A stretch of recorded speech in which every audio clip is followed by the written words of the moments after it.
Welcome to the show. How did the transgender craze get so much traction so quickly in our culture, especially with respect to girls? Today we're going to talk with author Abigail Schreier of this brand new amazing book. It's called Irreversible Damage. I'm now flashing the YouTube camera. You can see the cover. The Transgender Craze, Seducing Our Daughters. She's our guest on The Patrick Coffin Show. Hit that subscribe button and the notification bell. Don't search for the content. Let the content come from me to you every Tuesday morning. Plus, we do video commentary through the week and magic and lots of great stuff. So I'd love to have you connected with the show. This episode of The Patrick Coffin Show is brought to you by Covenant Eyes. If you want your porn use to go to zero and you want to protect your family, go to covenanteyes.com. My name, Patrick, at the checkout gets you 30 days free to test drive this bad boy. It's not just blocker of porn content, it's also accountability software. So every single search, every word, every page, even in incognito mode, goes to a third-party email. So all our devices here in Coffinland have Covenant Eyes. Again, my name, Patrick, gets you 30 days free trial. Coming up next, Abigail Schreier.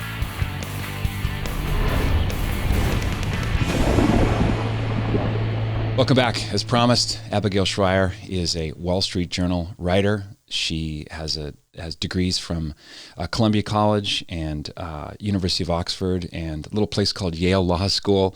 She wrote an article in Wall Street Journal that, let's just say, hit a nerve on the transgender craze, and she has this new book, which I highly recommend we're going to talk about today on the show. It's called Irreversible Damage. Abigail, thanks for joining me. I appreciate it. Thanks so much for having me on. It's great to be here. Now, you're not a science writer. You're not a therapist. You're not a featured speaker at a Republican CPAC. How did you stumble upon the story that led to the Wall Street Journal article? Maybe we can start there. Yeah, sure. So this wasn't something that I was looking to write about or something that even particularly interested me. A reader wrote to me, and you're right, I'm not a science writer. I'm not a therapist. A reader wrote to me, but she happened to stumble upon someone who had one other quality, and that is that it turned out I was willing to write this, and no one else she talked to was. Mm-hmm. And at first, when she wrote to me, she said, "Listen, my daughter got caught up in this craze. All of a sudden, in her teenage years, she decided with her friends she's transgender. Now she's on testosterone. There are parents like me all across America, in fact, all across the West, and no one wants to take this up." And I tried to find another investigative journalist to do it, and I wasn't able to, and I found out she was right. So I got back in touch with her, and that's how the article was born.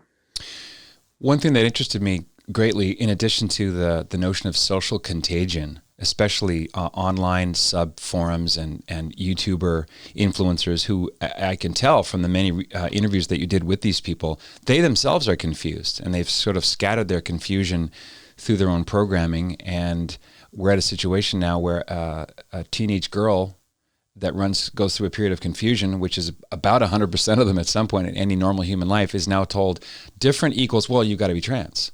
They go from different right. awkward to, well, this has got to be it. And then that gets fortified and refortified.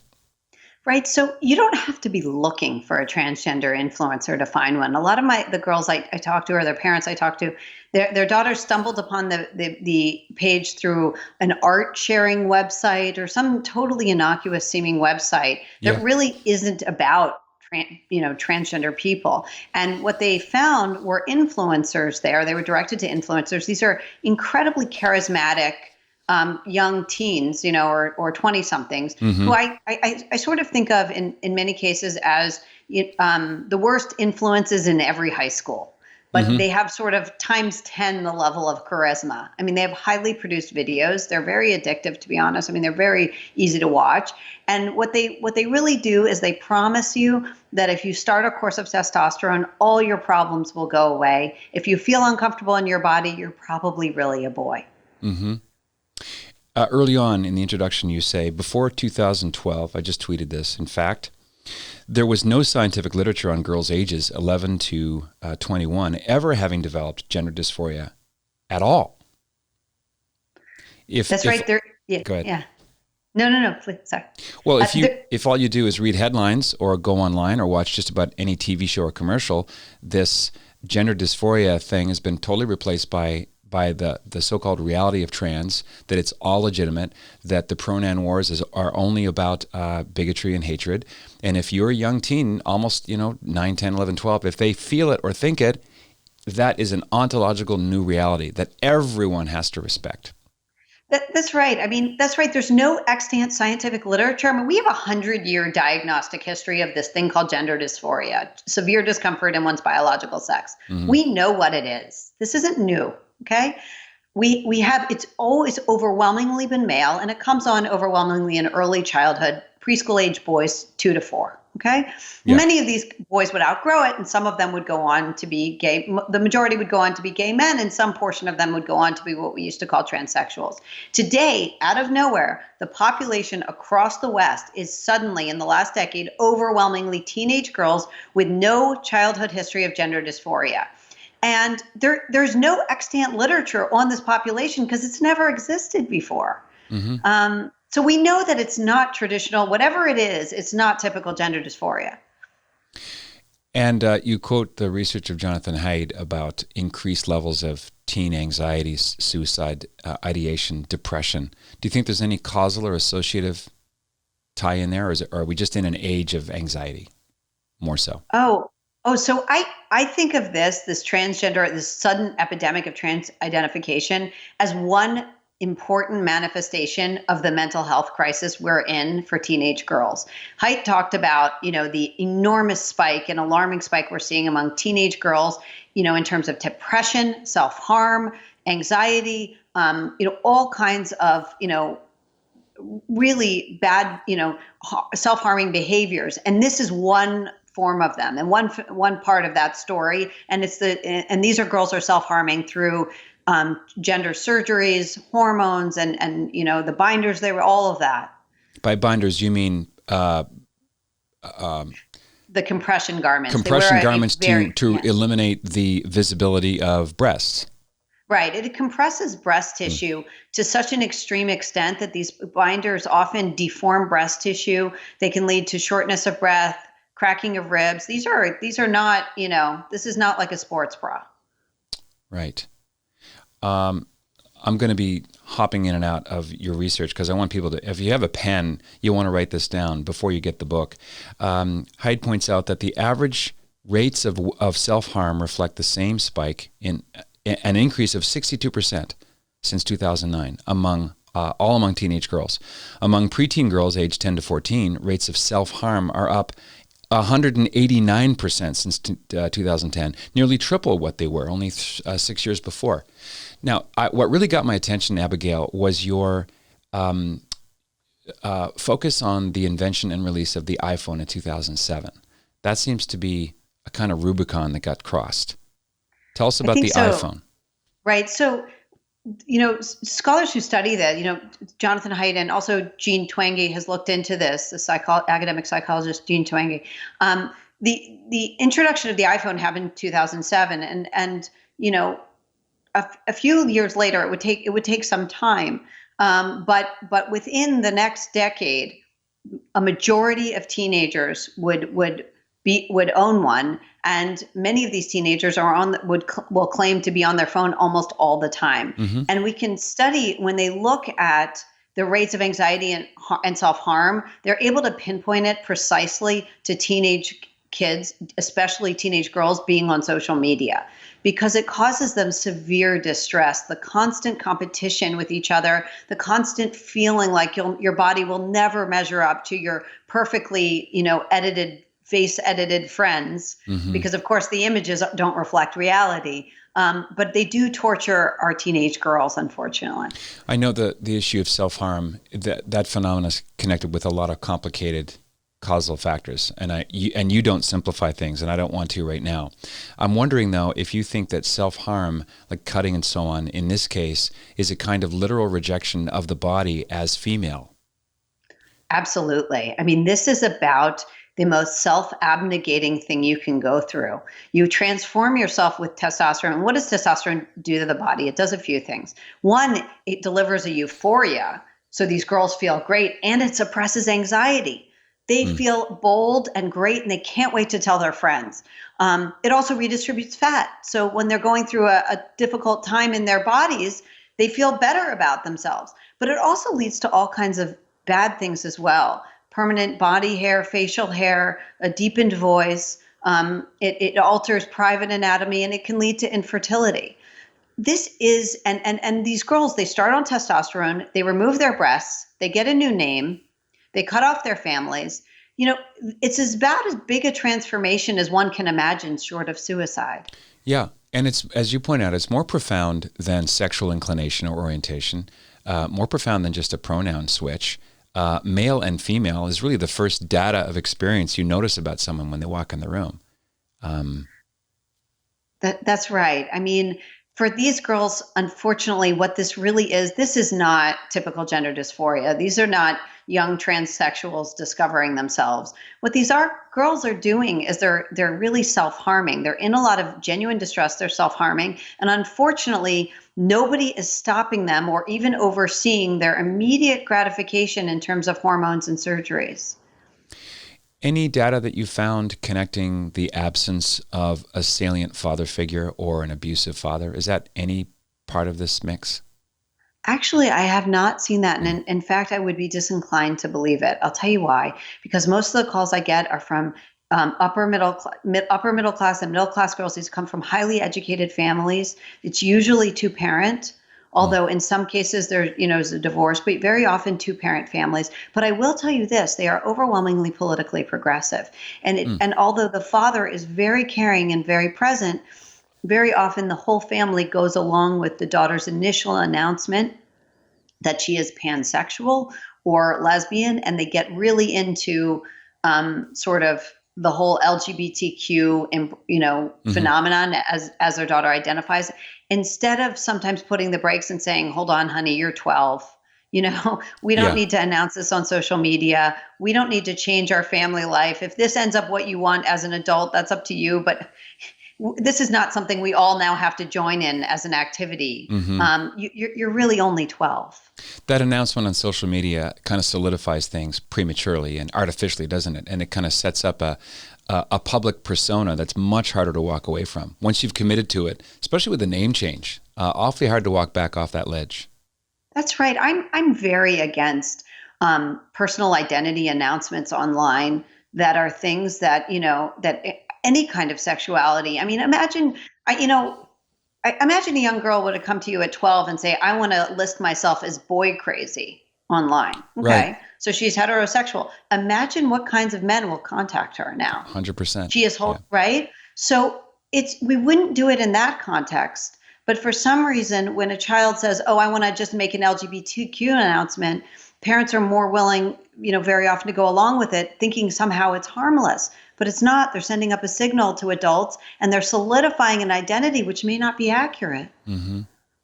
Dave Chappelle has a comedy bit that he actually stole from Owen Benjamin about L, G, B, and T being in a cab, and L's are talking to B's, and B's are talking to the L's, and then all of a sudden there's a T in the back seat, and what? How did T get here? Yeah, I want to be included too. There's a kind of a schizoid attitude. On the one hand, it's lumped into the same LGBTQ2 or whatever the new mixture is. On the other hand, we're told, oh, it's totally different. It has nothing to do with homosexuality. Well, I do think it's very different. I think it's very different for a few reasons. I think these girls' announcements have nothing to do with genuine sexuality. It may, but these girls are making these announcements very young, 11 years old, and having never had a first kiss. Very often it seems to be joining a club. I don't get the same sense that, that people, emerged as gay in order to join a club. But for T is the one thing that you can choose today. I mean, you can't really choose your sexuality, and you can't really choose your race. But for a lot of these girls, they go on campus or they go to high school, and it allows them to have a certain shield from now they're no longer just another white girl. Mm-hmm. And that gets fortified in school and kind of, what's the best word? It gets domesticated or the agenda gets hidden by the push for anti-bullying. I mean, who's pro-bullying, right? Well, there's been an incredible con job, I think, that's been done to parents, unfortunately, by the schools. These, parents enrolled their children in schools in good faith. They do this all the time. They hand over the people most precious to them in the entire world to a set of schools that decides to indoctrinate them in gender confusion. In California, this indoctrination begins in kindergarten, and you are not allowed as a parent to opt out of it. Some of the influences on the educational side include, I want to get the name right, Dr. Randy Kaufman on page 102. No, she's she's a gender therapist. Right? She's one of many people I interviewed. Yeah. Maybe it was someone connected to Dr. Lisa Littman. Maybe we can start there. How did you get connected with Dr. Littman's research and maybe a compressed version of what happened to her? Sure. It's a great story. Dr. Littman did the work. She's a progressive public health. She happens to be politically progressive. I mention that only because she gets attacked for being right wing, but she's a very serious public health researcher at Brown University who noticed. She was the first one to notice that all of a sudden all girls seem to be coming out in very high numbers as transgender, and that they seem to be doing it in peer groups. And she studied this and realized a lot of them had been influenced by social media, and that something not so good was going on. These girls weren't flourishing. They were deciding they were transgender, and their mental health was deteriorating. This woman has been subjected to such cancellation. First, the Twitter mob attacked her. She lost a job over it. Yeah. She lost. Her academic paper, which had been peer reviewed, was pulled off the Brown University the press release was pulled off the Brown University website. Then she tried to do a follow-up study on the detransitioners, girls who medically transition and regret it. Twitter transgender mobs attacked her, or transgender activist mobs attacked her research and tried to falsify it. What she's been subjected to is horrible, and all she's trying to do is understand what's hurting these girls. Sounds like she got the Paul McHugh treatment, the Johns Hopkins pioneer of the procedure, who also had a change of heart based on the outcomes. The outcomes are terrible. Suicidal ideation, according to a Swedish study, I think your chances skyrocket to 19 times more likely. And that's Sweden, a very kind of socially progressive, kind of a liberal paradise. Dr. McHugh's suffered a lot of slings and arrows for wanting to at least put the brakes on it, especially when you're talking about young girls. Right. So Dr. McHugh, that looks at a slightly different population. So I've interviewed Dr. McHugh. He's, absolutely brilliant doctor. And one of the things I think he looks at, he opposes all transition for various reasons that I discuss in the book. Dr. Littman does not. Right. Dr. Littman just wanted to see if these girls had real gender dysphoria, had real typical gender dysphoria at all. Because even though they were announcing themselves as transgender, it didn't seem to be a correct diagnosis. That piece is important because she reminds me of Dr. Kenneth Zucker in Toronto, who also does not oppose all of the transition possibilities. Tell us about Ken Zucker. He's a kind of exhibit A of what happens when you stand up on behalf of maybe it's not the best thing to push. Right. So Dr. Zucker is a absolutely brilliant psychologist. He's an expert in gender dysphoria. In fact, he chaired the DSM, the writing of the entry and the definition of gender dysphoria for the DSM, the Psychiatry Bible. Yeah. So he is an authority on gender dysphoria, but because he has been treating adolescents for decades in Toronto as a clinical psychologist, helping adolescents grow more comfortable in their bodies, which was always the practice. This was completely standard practice. Activists decided that he had run afoul of the Canadian conversion therapy laws, so-called, because he was, which threaten in America. We have them in many, many states now, 19 states. Therapists are terrified to tell a young person who comes to them and insists she has gender dysphoria. They are terrified to say, wait a second, you seem to have a lot of other mental health issues. Maybe we should address those first. Because they know they will be castigated and isolated and ritually shamed. That's right. Dr. Zucker lost his job over it. Tell us about social contagion. The idea that someone, as you say, two-parent home, more or less intact. No family is perfect. And I'll mention that the website is Deviant Art, since you mentioned in the book. So parents, note Deviant Art. It's kind of a forum for all kinds of strangeness.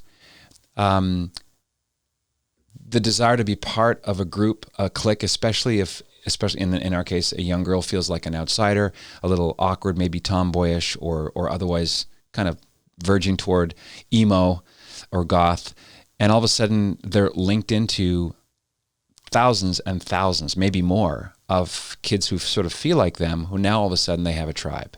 And they want to be like that tribe, because for the first time, these people online that they may never meet can finish their sentences about feeling isolated and lonely and awkward.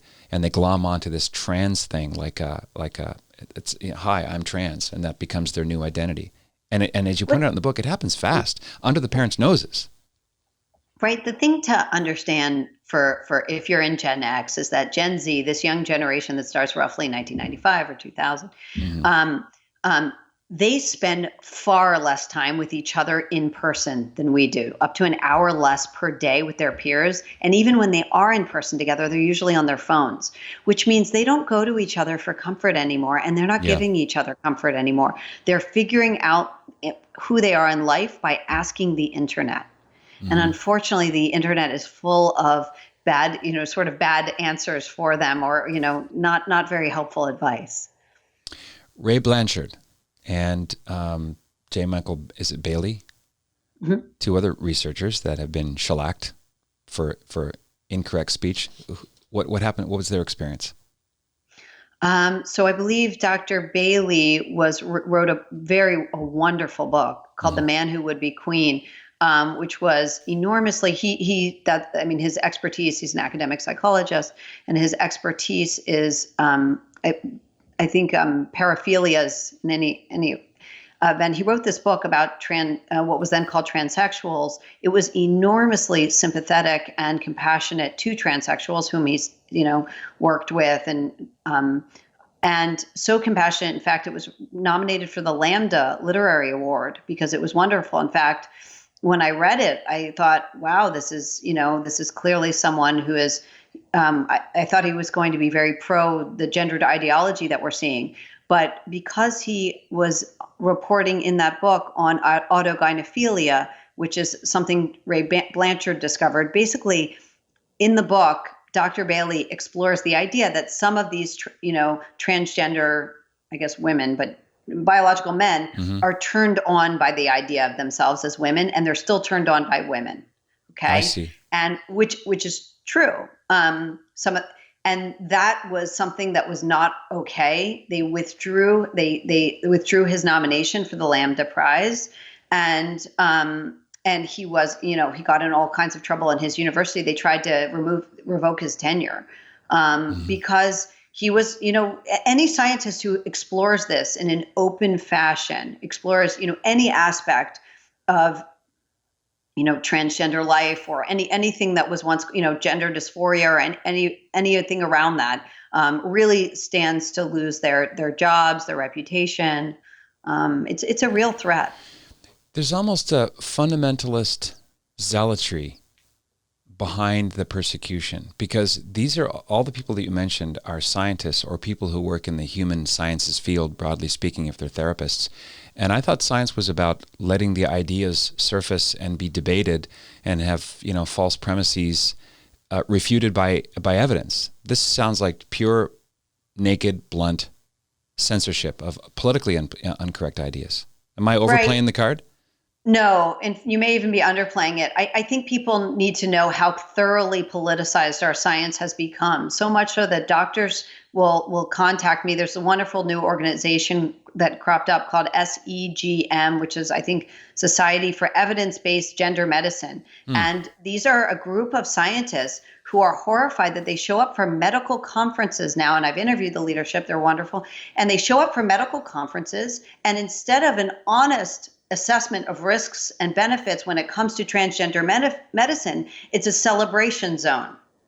Okay. It's just about congratulation and celebration, which means that transgender medicine today is really not what it should be. There's no opt-out. The teen is not allowed to change his or her mind. The parents are not allowed to back out. It's almost like once you get on that train, you're going to Cleveland or whatever, and there's no getting off. The notion of regretting it is, to say the least, strongly discouraged and rejected. When it's your life, it's your child's life. Why can't you change your mind? We do it all the time about other life things. Right, but we didn't grow up with social media. It's much harder. And I'll tell you, I interviewed a young woman, Desmond, who regretted her transition. And she said, when she decided in high school that she was transgender, she was celebrated. She made friends. Her teachers thought it was great. Her therapist thought it was great. All the way through her course of testosterone, everyone around her, her doctors were cheering her on. And her testosterone, of course, the amount that we introduce to a girl's body is 10 to 40 times what her body would normally handle. It is massive and experimental. And her body, it caused severe uterine cramping. And it wasn't until she woke up with a hysterectomy that was necessitated by the uterine atrophy that no one was championing her anymore. And she realized she'd made a horrible mistake. The regret is real.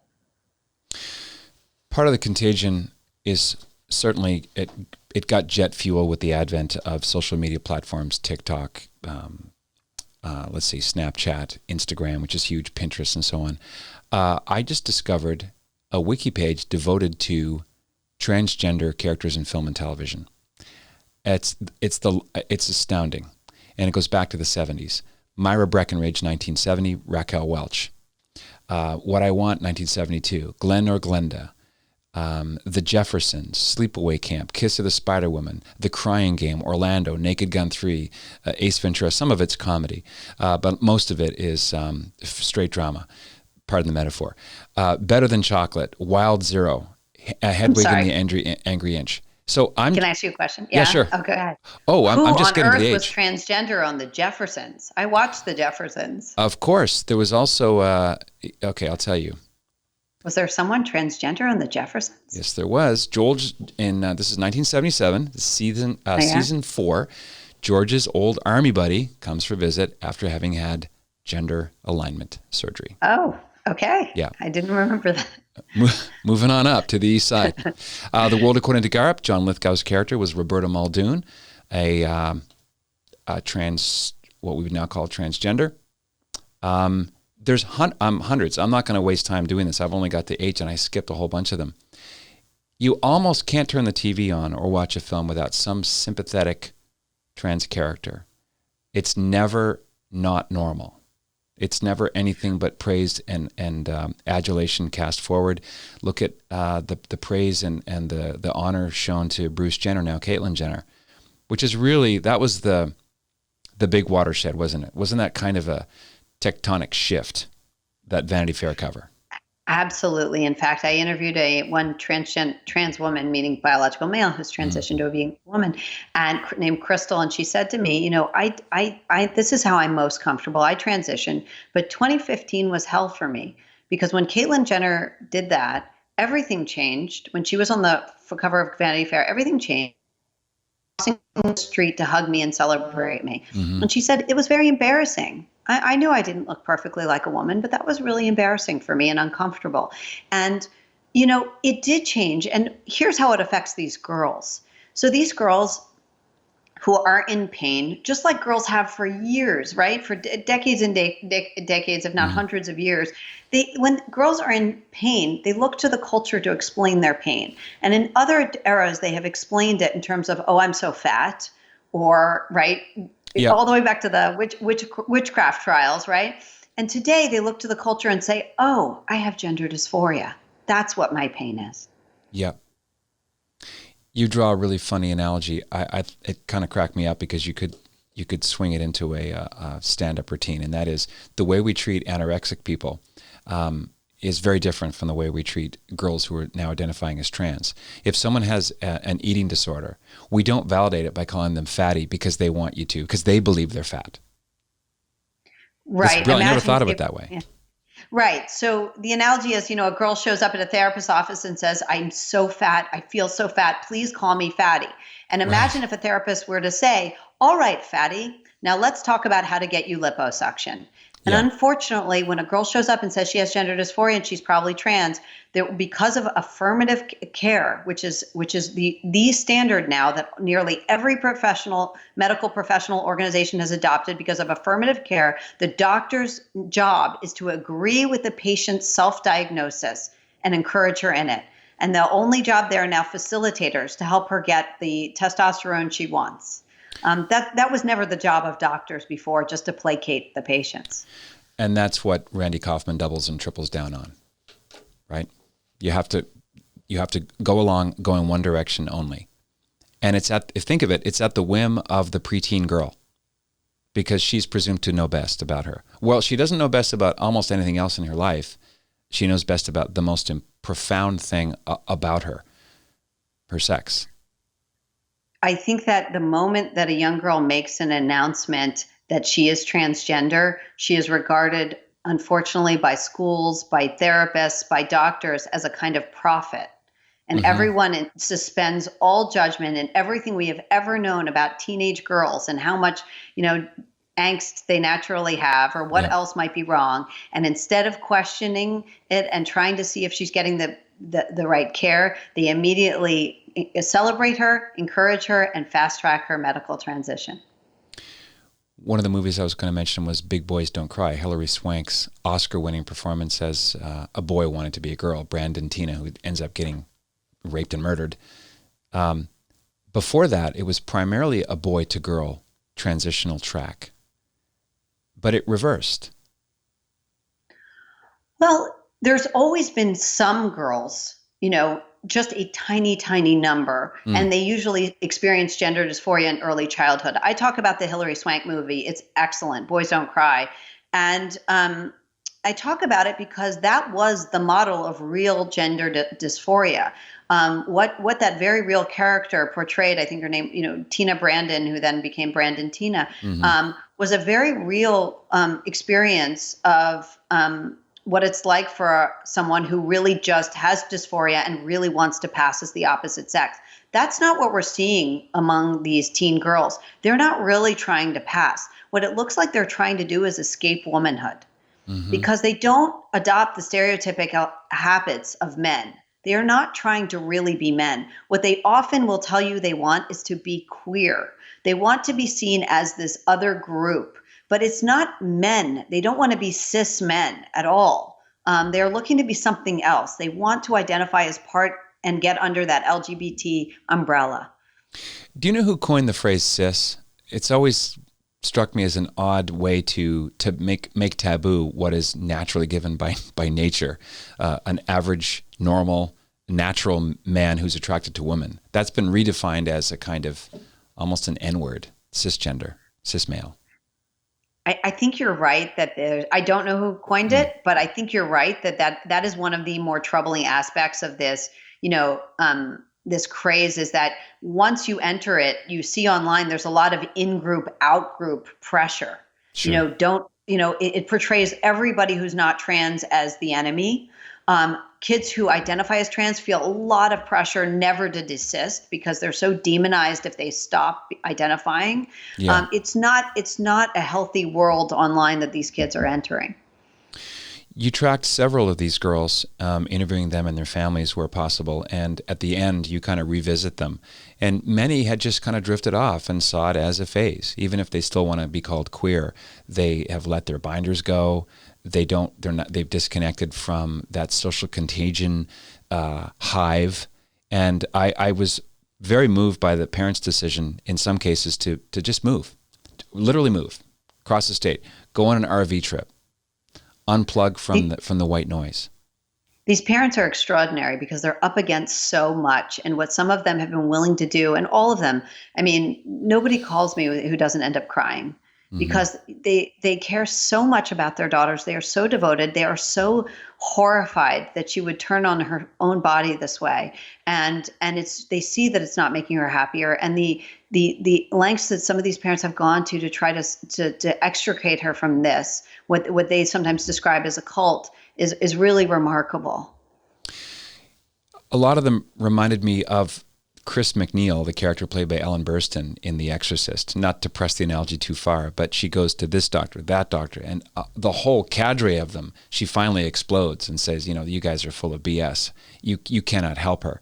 When parents again, progressively oriented parents hear only pro-trans propaganda from every therapist they visit, then the parents are in a real bind, because they know they're implicitly going to be blamed for the self-harm if they don't go along to get along. Peace at all cost, right? That's agonizing for a parent. Parents are terrified of losing their jobs. They're terrified of losing their reputation, but they're terrified of something more than anything else. And that is that their daughter will continue down this path in self-harm and cut them off if they don't go along with it. They are really in a position, most of the parents I talk to have to exist under a pseudonym. And the reason they do is they're terrified if their daughters, find out that they don't support this in any way. If they find out that some parents will tell me that if their daughters even find out they're on a gender critical website, that doesn't believe in this ideology that a boy, that a girl was, suddenly became a boy and was in fact always a boy somehow, that if they don't go along with this, they're afraid they'll be cut off and that their daughter will continue on a path towards self-harm. What's the actual stat, to your knowledge, of genuine gender dysphoria? Is it still beneath 1%? So historically, it was 0.01%. So we're talking about 1/100th of 1%, which is roughly 1 in 10,000 people, meaning probably nobody you knew in high school. Today, 2% of high school students. So we're talking about 1.1 million American kids high school kids are now identifying as transgender. And there are a ton in middle school now. I even get calls about elementary school. So, there are so many kids suddenly with no history of typical gender dysphoria, suddenly deciding with their friends they're trans. So you mentioned some of the mantras. I want to crank through them. We don't have time to go in. You could do a 4-hour show on each of them. Number 1, if you think you might be trans, you are. Number 2, trying out trans, binders are a great way to start. That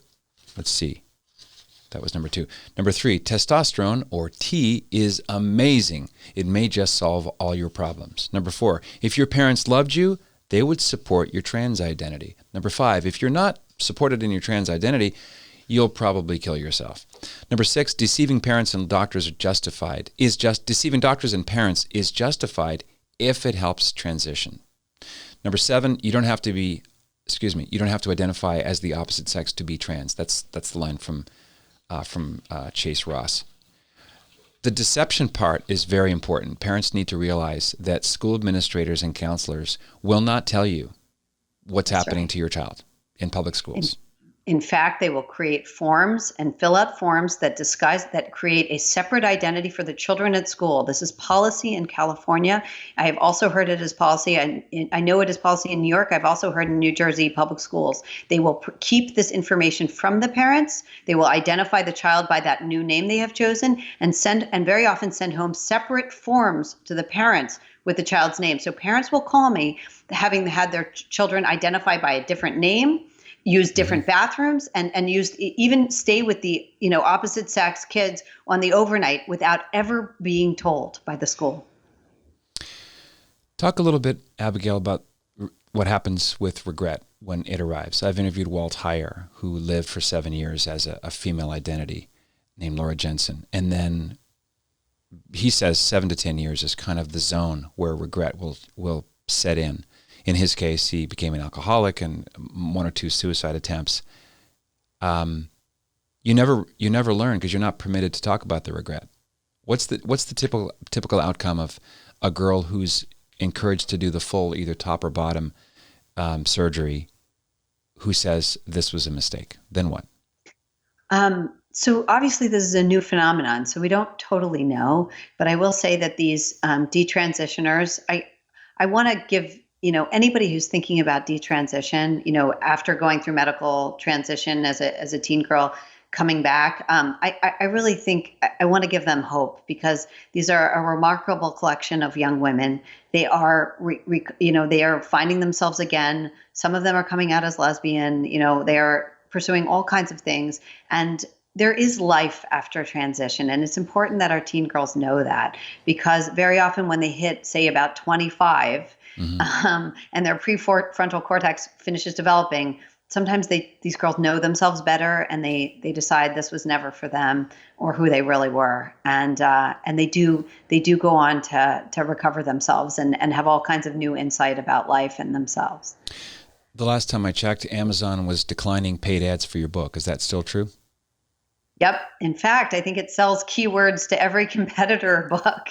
So it seems to be selling keywords around my book for every competitor. So if you enter keywords, if you don't enter the title directly, and the first two suggestions will always be a book celebrating gender transition. But when, my book, which is skeptical that this is doing our teen girls very much good, that you have to go a little bit down for.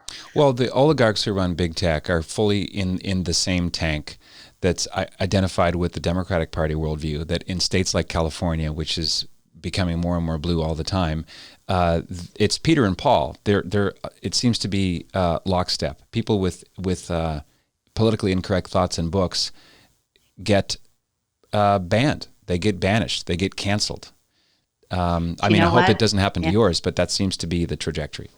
You know what? For now, Amazon's still distributing the book. You can buy it on Amazon. And I'll tell you something, I'm getting calls from parents all over the country and all over the West telling me this is happening to their daughters and thanking me for writing the book. So, whatever Amazon does with the book, parents out there are appreciating it. And that's what I care about.